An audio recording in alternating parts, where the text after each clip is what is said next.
Bonjour à tous. Donc comme je vous l'expliquais dans la classe virtuelle, on va essayer de faire donc, là c'est autre chose par rapport au TP, tracer une fonction sinus, tout simplement. Vous voyez, c'est même pas moi qui ai écrit au final ce programme, je l'ai copié. Je l'ai trouvé, je l'ai copié, et par contre je sais l'expliquer. C'est ce qu'on vous demandera en fait de faire. Donc cette première partie ici, en fait, c'est quand on a besoin de quelque chose, d'autres programmes qui sont plus complexes, qui sont répertoriés et qu'on utilise souvent. Donc par exemple la fonction sinus, cosinus, pi, ainsi de suite. Par exemple, là c'est propre c'est une bibliothèque qui est pro à EduPython, qui s'appelle Lycée et qui a toutes ces fonctions. On a aussi une fonction outil graphique, celle-ci qui est un peu plus universelle, Matplotlib, qui permet donc de faire des graphiques. Il faut quand même, par contre, même si on a tout le logiciel pour faire le graphique, définir des choses. Donc là, ici, sur cette première ligne, en fait, je suis en train de tracer mes axes. Si je fais un parallèle, tout simplement,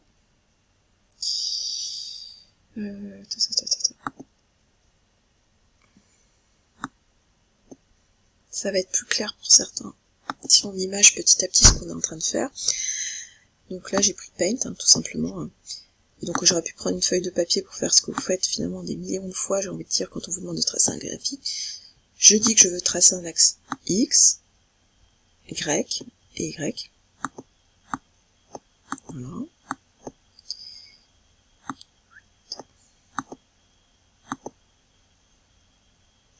D'ailleurs, qui va pas ressembler à ça. Ça serait plutôt ça. Voilà. Ça, c'est un peu long. On va faire autrement. Tac. Voilà. Quand je veux tracer ma fonction, il faut bien que je détermine la valeur maximale et la valeur minimale. Donc moi, je choisis de partir de 0 et d'aller jusqu'à 360 degrés. Pour les X. Donc ce qui, en fait, en abscisse, ça va être donc l'angle. Et la valeur, le résultat, le sinus d'un angle, est toujours compris entre 1 et moins 1. Donc, comme ce que vous feriez vous tracez quelque chose d'un petit peu plus grand. Vous n'allez pas vous arrêter à un pile, vous n'allez pas le mettre ici. Donc là, c'est pareil. Donc si on retourne, voilà, c'est ce que j'ai fait ici, tout simplement. Ensuite, je vais donner donc le nom des axes, ainsi de suite. Θ, je veux écrire en fait sous l'axe ce que c'est. Donc sous l'axe des X, c'est ça que ça veut dire, je veux écrire θ. À côté de l'axe des Y, leur donner, je vais écrire sinus θ. Et en titre, représentation d'un graphique de la fonction sinus. Quand on veut écrire des mots, des chaînes de caractères, on les met, vous voyez, à chaque fois, entre des guillemets simples, un seul trait. Et ça apparaît en jaune, justement. C'est très coloré et c'est assez pratique pour ça.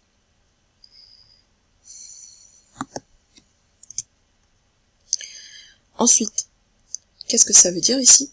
C'est que il va falloir faire ça pour tous les points compris de 0 à 360.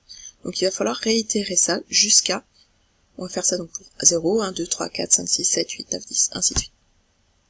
On va le faire 360 fois. Pareil, après, je fais donc sinus de mon angle pour chaque X. Tout simplement. Si vous voulez voir ce que ça donne, on peut lui demander d'écrire, print, et des petites notions d'anglais, et il va nous les donner justement en bas.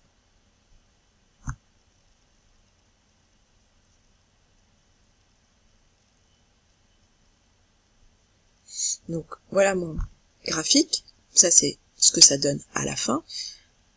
On a bien le titre dont on a parlé tout de suite, représentation de la fonction sinus, sinus θ, θ. L'axe des X compris entre 0 et 360, vous voyez, il s'arrête vraiment à 360, hein, il va pas plus loin. Moins 1,5, 1,5, et on a quelque chose finalement qui rentre bien en fait dans mon graphique. Pour ça. Et si on regarde, je lui ai demandé aussi d'écrire tous les x par lesquels il va passer. Il a bien fait une boucle où il est parti de 0 et il l'a fait 360 fois. Vous voyez, et donc ça veut dire qu'il s'arrête finalement même à 359. C'est vrai que là, en informatique, il faut faire gaffe, c'est que quand on lui demande quelque chose, un informaticien, il commence toujours à 0, il commence pas par 1. Donc, au final, si on veut faire vraiment tout le graphique, et là, on le voit bien justement aussi dans le graphique, qui doit pas être loin. Désolée, je cherche. Bon, je sais pas où est parti le graphique. Il s'arrêtait en fait à 359, donc il y a un tout petit bout qui manque. Donc pour pallier à ça, bah, tout simplement on va mettre 361. Comme ça on a bien pris en compte aussi le 0, tout simplement. Ici, par exemple, pendant le cours, on proposait de mettre 4. Voilà, on va voir ce que ça donne maintenant si on change justement ça. On pourrait mettre même 660 aussi, allons-y.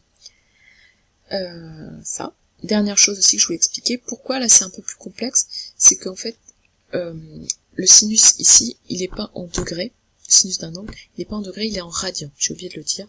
C'est pour ça qu'il y a une petite conversion, on multiplie par pi et on divise par 180, voilà, c'est tout. Il est juste converti en radian et c'est pour ça que, entre parenthèses, on a mis une petite opération mathématique. Et il va le faire pour chaque y. Pareil, je pourrais mettre print y, je vais le mettre, hein. Pour faire, c'est pas mal pour des fois vérifier les choses. Donc là j'ai relancé et réexécuté ce qu'on a avec les modifications qu'on vient de faire ensemble. Vous voyez, là du coup mon échelle n'est plus très adaptée. On voit que je vais de 0 à 4.